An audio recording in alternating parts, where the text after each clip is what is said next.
Hello मैत्रिणींनो, मी नीता घोंगडे स्वागत करते तुमचं माझ्या आजच्या मिनी ब्लॉगमध्ये। आणि मी आज बनवणार आहे पातळ पोह्याचा चिवडा, आणि तो पण असा कुरकुरीत। तर त्यासाठी लागणार आहे चाळणी आणि एक मोठी प्लेट। तर चला, इथे मी अर्धा किलोचे पॅकेट घेतलेलं आहे।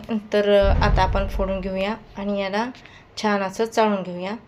तर चला, इथे मी फोडून घेतला आणि थोडं थोडं करून याला चाळणीने चाळून घेते, जे याच्यामध्ये तर कचरा वगैरे राहणार नाही। तर हे बघू शकता, हे असे पातळ पोहे आहेत आणि मी ह्या पातळ पोह्याचा चिवडा पहिली वेळेस बनवणार आहे।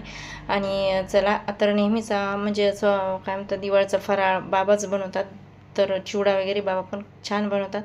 पण म्हटलं चला यावेळेस आपण पण बनवावं, म्हणून म्हटलं आता पातळ जाड पोह्याचाच बनवते। तर चला म्हटलं यावेळेस आपण पातळ पोह्याचा चिवडा बनवून बघूया, आणि खायला पण टेस्टी लागतं।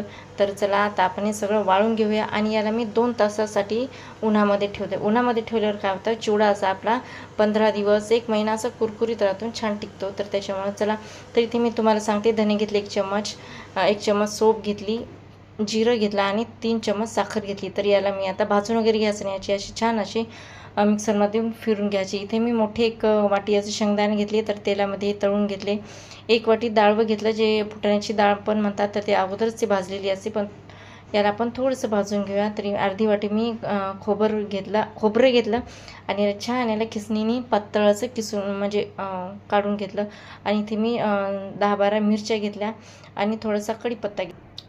तर चला, याच्यामध्ये हळद घेतली थोडेसे मोठे 2 चमचे, याच्यामध्ये ती जे आपण भाजून घेतलं होतं, तळून घेतलं होतं ना शेंगदाणे, खोबरं, डाळवं, तर ते याच्यामध्ये टाकून घेऊया। आणि जो आपण मिक्सरमधून काढलं होतं ते पण टाकून घ्यायचं। आणि मुरमुरे पोहे ते मी भाजली नाही, फक्त वाळून घेतली। आता मी गॅस बंद केलेला आहे, आणि गॅस बंद झाल्यावर याला छान असं 2 ते 3 मिनटं परतून घ्यायचं। आता हे मला छोट्या कढईमध्ये, तर चला, छान असा आपला चिवडा भाजून झालेला आहे। आता एका मोठ्या प्लेटमध्ये घेतला मी। आता थोडंसं तिखट मला कमी वाटत होतं, मग तेल टाकलं, थोडंसं 1 मोठा चमच लाल तिखट टाकलं, हळद टाकली, आणि थोडंसं मोठा चमच असा मीठ टाकलं। आता हे छान अशा मोठ्या प्लेटमध्ये घेऊन खालीवर करून घेऊन आपला पातळ पोह्याचा चिवडा